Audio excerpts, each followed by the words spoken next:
Hello everybody, my name is Suman Dua. I'm a registered migration agent at Nationwide Migration and Education. In this video today, I want to give you some updates regarding the state nomination visa, subclass 190 and 491, and I also want to give you some tips for July 2021. As we all know now that the migration program planning level has been set at the same number as last year, which is 160,000 places. However, we are hoping that there will be more seats allocated for the skilled visas, which is employer-sponsored visas, and the regional visas, subclass 491. So there is a possibility that the department may reduce the numbers from the global talent visa and the business visa and instead allocate it to the skilled visas.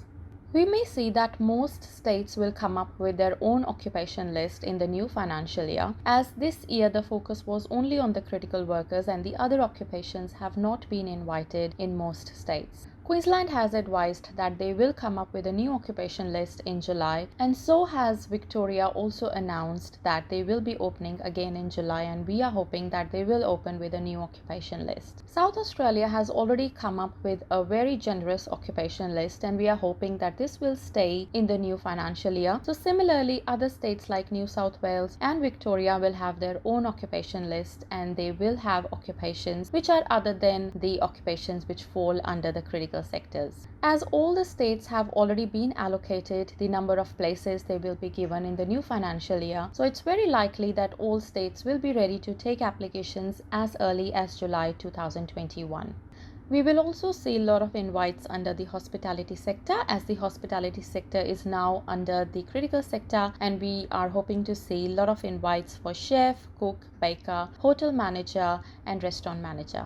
The new financial year will be a golden opportunity for a lot of applicants who are already here in Australia and have a positive skills assessment. We may be able to see some invites for offshore applicants, especially those who are working in the critical sectors or fall under a specific occupation from some states. However, the states may impose higher eligibility criteria for the applicants who are applying from offshore.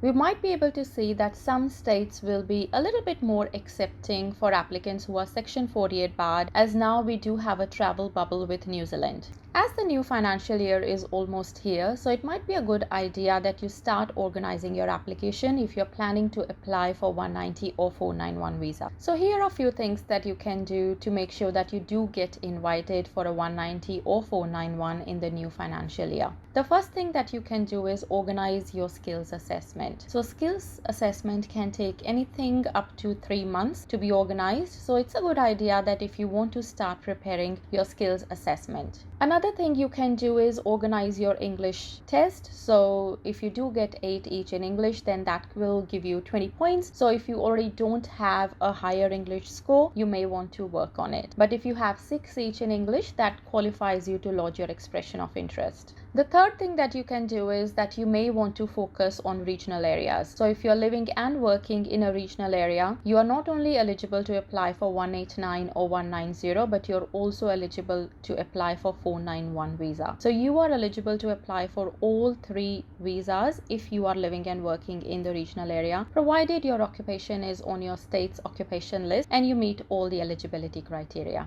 In the past, we have made a video on tips on lodging a successful EOI. I will put the link in the description. So if you're planning to manage your own application, so make sure that you go and watch that video. And if you are planning to use services from a registered migration agent for your expression of interest, nomination application and visa application, now will be a good time to get in touch with a registered migration agent. So if you have any questions, get in touch with us.